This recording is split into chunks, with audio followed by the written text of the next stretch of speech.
प्रातःकाल उठते ही भगवान की कृपा की अनुभूति करते हुए भगवान को कहे, प्रभु आपने मुझे उठा दिया, मेरे श्वसन तंत्र को। हाँ महाराज, ओ महाराज, श्वसन तंत्र का फेफड़ा महाराज, ओ ये फेफड़ा महाराज, इनके करोड़ों खरब कोषों को आपने प्रतिक्षण ऑक्सीजन दी। यदि फेफड़े में ऑक्सीजन ना हो तो देह देवालय में ऑक्सीजन कैसे पहुंच पाए बाबू। ये श्वसन तंत्र, ये तंत्र विश्व के सबसे बड़ा पंप, हृदय जब पंप करता है पूरे शरीर के पैर के अंगूठे से रुधिर को ऊपर खींचता है और ऑक्सीजन देता है फेफड़ा, और ऑक्सीजन जब फेफड़ा देता है हृदय में खून को भेजता है और हृदय पूरे शरीर में प्रवाहित करता है। ऐसा देह देवालय प्राप्त हो गया। अब भी यदि अभिमान को नहीं छोड़ेंगे, मैंने देखा भारत सरकार के सचिव महोदय, भारत सरकार के एक बहुत बड़े विभाग के सचिव महोदय बंद कमरे में प्रार्थना कर रहे थे, हे प्रभु, हे दीनानाथ, मैं तो आपका वही सेवक हूं, कभी मजदूरी किया करता था।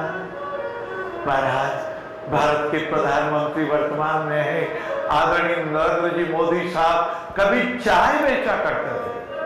भारत के वर्तमान के महामहिम राष्ट्रपति महोदय जिन्होंने कहा था, मुझे याद आता है जब बारिश होती थी और हम कच्चे कमरे में दीवार के पास खड़े हो जाते थे, अरे अरे मेरा झोंपड़ा गिर जा रहा है, लाला बाबू, लाला बाबू।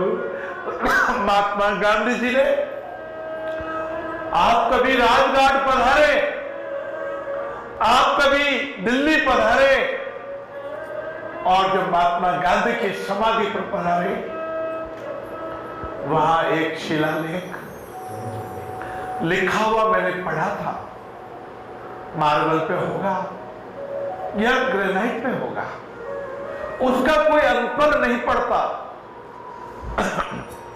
लिखा हुआ क्या था, जब भी कोई योजना बने, सबसे वंचित, सबसे गरीब, सबसे दुखी, सबसे दर्दी का पिक्चर, चित्र सामने आवे। हिम्मत हर इंसान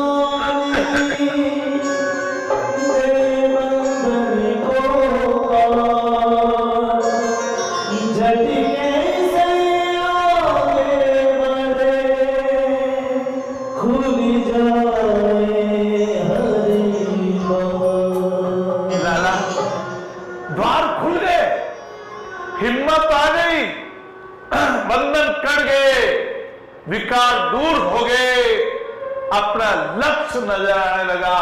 हमारा लक्ष्य है इन दिव्यांगों को खड़े कराना, हमारा लक्ष्य है कोई घुटने के बल न चले, कोई रैंक कर नहीं चले, कोई पंजे का बल नहीं चले, कोई क्लब से नहीं चले, कोई पैर की आंटी देकर नहीं चले।